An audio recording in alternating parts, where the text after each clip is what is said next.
Hi guys, in this video lesson, we're going to talk about the last algebraic method for solving quadratic equations. This method is the quadratic formula. So the quadratic formula only works if your equation is given in standard form set equal to 0. If it's given in factored or vertex form, or some variation of those, you would need to double distribute and then multiply by a, or double distribute, multiply by a, and add k before you even begin solving. The quadratic formula has a lot of room for error. You are squaring, multiplying, subtracting, taking a square root, and dividing. So even though it is a formula, and for many of you, you think a formula would be easier, there's a lot of room for error. So again, this is only something I would suggest if your equation was given in standard form or very, very close to standard form set equal to 0. So within the quadratic formula, the value under the radical is called the discriminant. If this value is greater than 0, you're going to end up with two real solutions.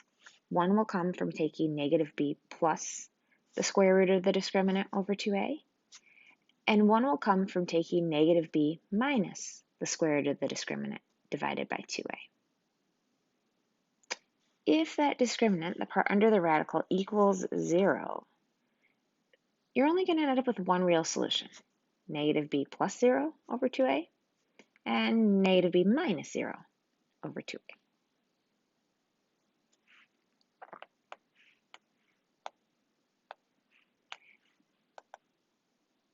If the value is less than 0, you're going to end up with two imaginary solutions. Negative b plus the square root of some negative number over 2a, and then negative b minus the square root of some negative number over 2a. This should make sense from everything we've done with imaginary numbers this year, because we know the square root of a negative number, a number less than 0, is going to produce an imaginary solution. So as far as the quadratic formula goes, you should memorize it. It's one of the only things in math that I really say, yep, you should know that by heart. You should know the equation for slope by heart. You should be able to find distance by heart. You should know the quadratic formula by heart. And there's a few factoring formulas that make life easier, but really knowing that quadratic formula, it's something that we would expect from you. So this looks long. If you're not very good at memorizing, you might be thinking, I don't think I can memorize this. There's a ton of different songs out there to help you memorize it. For instance, you could use Paco's the Weasel. X equals negative b plus or minus square root b squared minus 4ac all over 2a. Or you could use some fight songs. X equals negative b plus or minus the square root of b squared minus 4ac all divided by 2a. I had to memorize the fight song. And if you're in class with me, I guess even if you're virtual, you're going to hear me sing that enough that you may very well just memorize it via me singing. So let's talk about where the quadratic formula comes from. So let's say I start with ax squared plus bx plus c equals 0. Just the standard everyday quadratic that you're accustomed to. What if I start by moving c? Remember, my goal here is to derive the quadratic formula. I should be able to get x alone. So really, I'm just solving for x. So first thing I would do is move the c to the right. And then what if I divide everything by a? Again, my goal is to get x alone.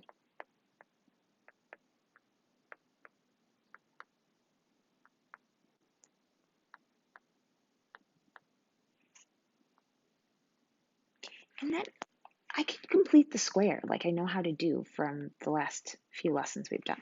So I could take half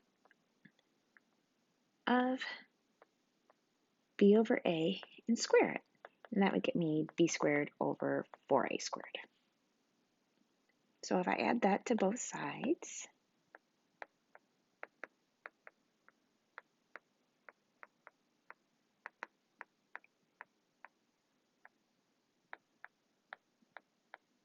this will allow me to complete the square. So on this line, you might be thinking, that looks kind of messy. Well, I know the left can be factored because that's the whole point of completing a square, right, is to factor. So this side I know will factor to x plus half of that b term. So b over 2a squared. And then this side I can combine by finding a common denominator. So I would need to multiply the left-hand side by 4a over 4a. So I would get 4ac plus b squared, negative 4ac, wrote over my negative sign, all over 4a squared. We're getting really close. So going back to what we did last section, I could take the square root of both sides.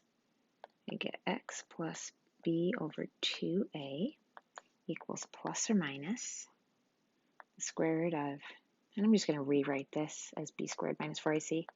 Just flip-flop it, because the b squared is positive and the 4ac is negative, all over square root of 4a squared.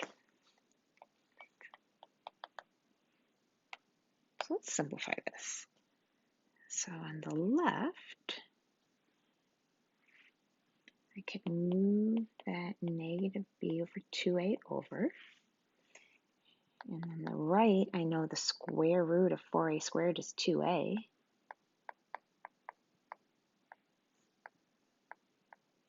Hey, look, now I've got a common denominator. X equals negative b plus or minus square root of b squared minus 4ac, all over 2a. Hey, look, it's a quadratic formula. And all it came from was taking that standard form of a quadratic and solving for x by moving your c, completing your square, and solving for x. That's where it comes from.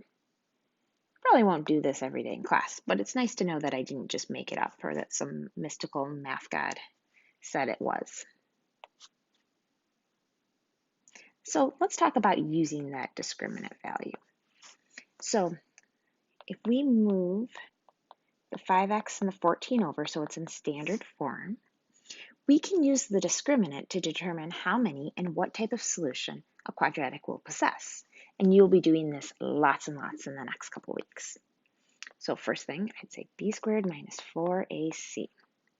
So negative 5 squared minus 4 times 1 times negative 14 gives me 25 plus 56, which is definitely positive, right? 61, 8. So since it's greater than 0, that tells me I'm going to have two real solutions.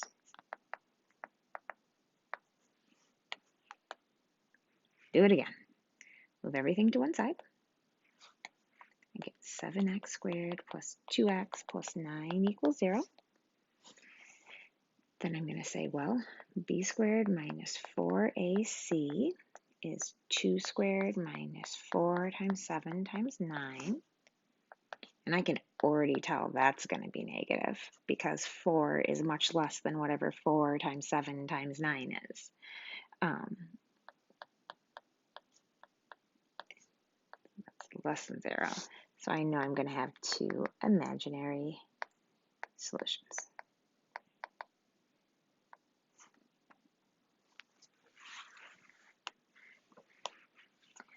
Okay, next problem. So when you look at this problem, you can tell right away that it's already set equal to 0, which is helpful, handy. So then I'm going to say, well, b squared minus 4ac is 6 squared minus 4 times 3 times 3, which is 36 minus 36, which is 0. So if it's equal to 0, I know I would be adding and subtracting radical 0 which leaves me with only one real solution.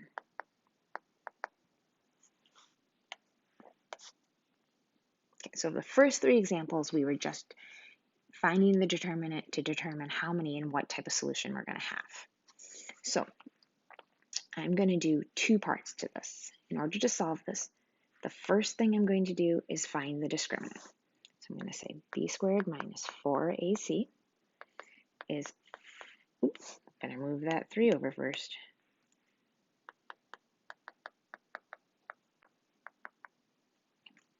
So I'm going to say b squared minus 4ac gives me 24. And this is really helpful because now when I go to write out my quadratic formula, I'm not getting lost within the radical. So the quadratic formula is x equals negative b plus or minus square root of the discriminant, right? All over 2a. And then I say, oh, the biggest perfect square that goes into 24 is 4. And 4 goes in there 6 times. And this actually can be broken down. I get this question a lot. That's why I picked this example. But you'll notice that both the negative 4 and the 2 radical 6 are being divided by 2. So you end up with negative 2 plus or minus radical 6.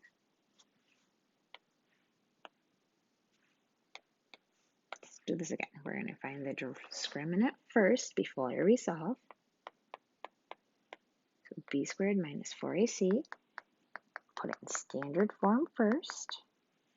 I'm going to say b squared minus 4 times a times c is 4 minus 12. And then I'm going to do out the quadratic formula. X equals negative b. Well, b is already negative, so a negative negative is a positive, plus or minus the square root of b squared minus 4ac. We already found that.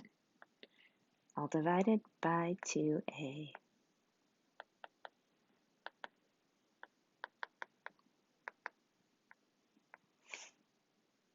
And I know I can break down radical 8 to 2i radical 2. And then I can divide each part separately by 2.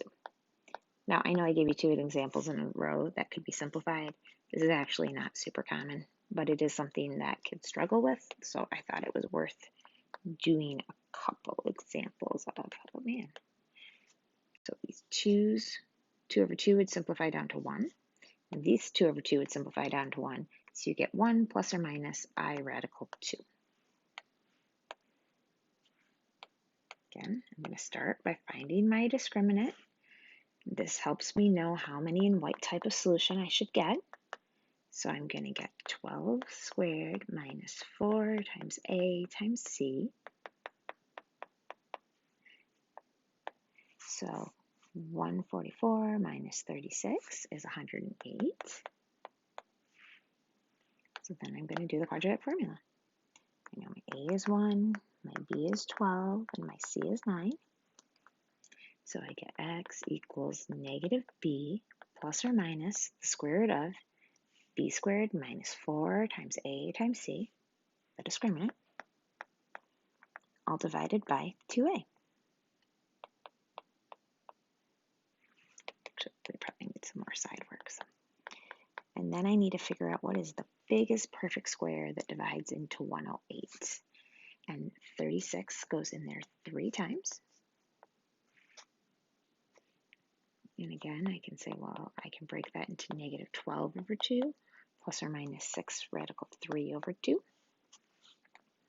And I know 12 divided by 2, 6. I know 6 divided by 2 is 3. So my final answer is negative 6 plus or minus 3 radical 3. Next example. So before I can do the discriminant, I need to move all of my terms to one side. And then I can tell my a is negative 1, my b is 2, and my c is 4. So I'm going to do b squared minus 4 times a times c,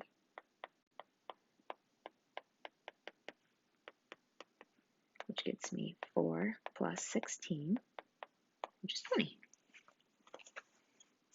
So now I'm going to do out the quadratic formula. X equals negative b plus or minus the square root of b squared minus 4 times a times c, all divided by 2a. And then I can break that down into 2 plus or minus 2 radical 5 over 2.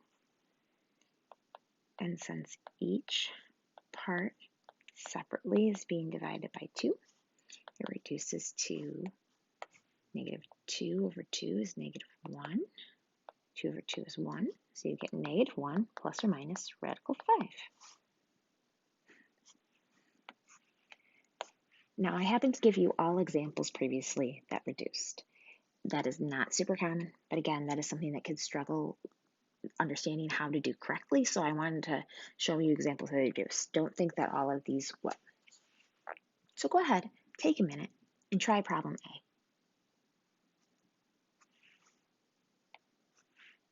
Okay, so first step for problem A, I'm going to move all my terms to one side.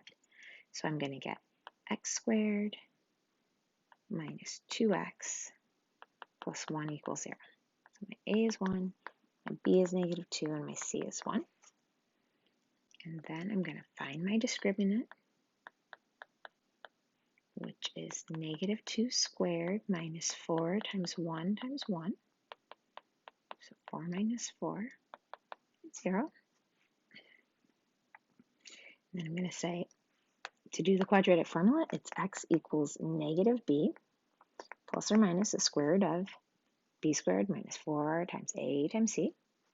Call that the discriminant, all over 2 times a. Well, I know the square root is 0 is 0, so I really have 2 plus or minus 0 over 2. And just like we talked about in the prediction slide, because you are adding and subtracting 0, you're going to get the same answer, and you only have one real solution, which in this case is 1. Take a minute and try problem B.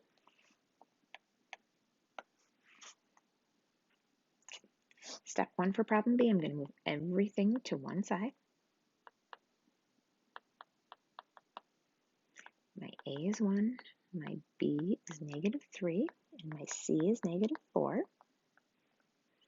going to say B squared minus 4 times A times C. So negative 3 squared minus 4 times 1 times negative 4 gets me 9 plus 16, which is 25. So then I'm going to say, well, the quadratic formula is x equals negative b plus or minus the square root of b squared minus 4ac, which we already found. It's 25, all divided by 2a. Well, I know the square root of 25 is 5. And I know 2 times 1 is 2. So really I have two answers. I have 3 plus 5 over 2 and 3 minus 5 over 2. So 3 plus 5 is 8, divided by 2 is 4, and 3 minus 5 is negative 2, divided by 2 is negative 1. Last problem. Give C a chance.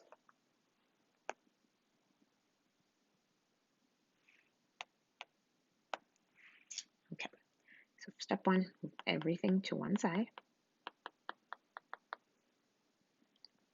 My A is 5, my B is 3, and my C is negative 1.